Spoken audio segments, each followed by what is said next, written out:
Hello again. You know, since I was a very little kid, I've probably seen more UFOs than most of you have.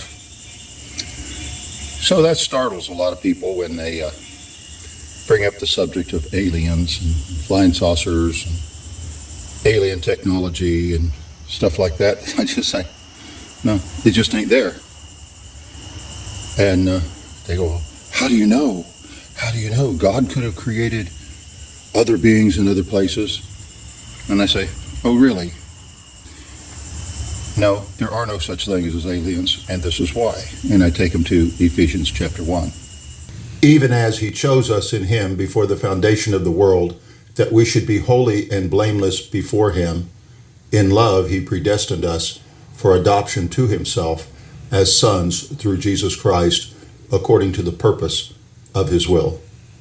Ephesians chapter 1, verses 4 through 5. Now you see here, those who throughout history are saved, they only get saved, as this verse clearly and didactically states, because God chose them to be in Christ before he made the universe.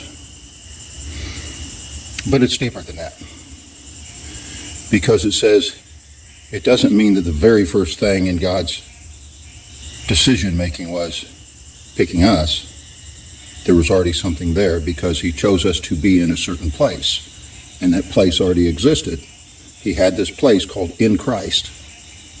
And then, according to this verse, he chose who would be in that place, who would be in Christ. So, we know that the first thing God had in his mind was this place called in Christ, which is created by what Jesus did on the cross. So God's first priority was the cross. Now, for the cross to happen, it had to happen someplace, so God created the earth so that Jesus could die on the cross on earth.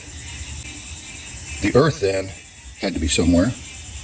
So God created space and everything in it, all the galaxies and all the nebula and quasars, to have a place for the earth to exist, because the earth was his priority in that. And the cross was the priority that led to creating the earth. You see, it all comes back to the cross, according to this verse.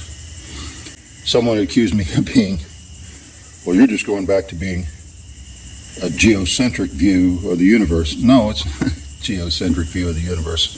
It's a Christocentric view of the universe. God did it all for that expression of love between the members of the Godhead that happened at Calvary. Fly me high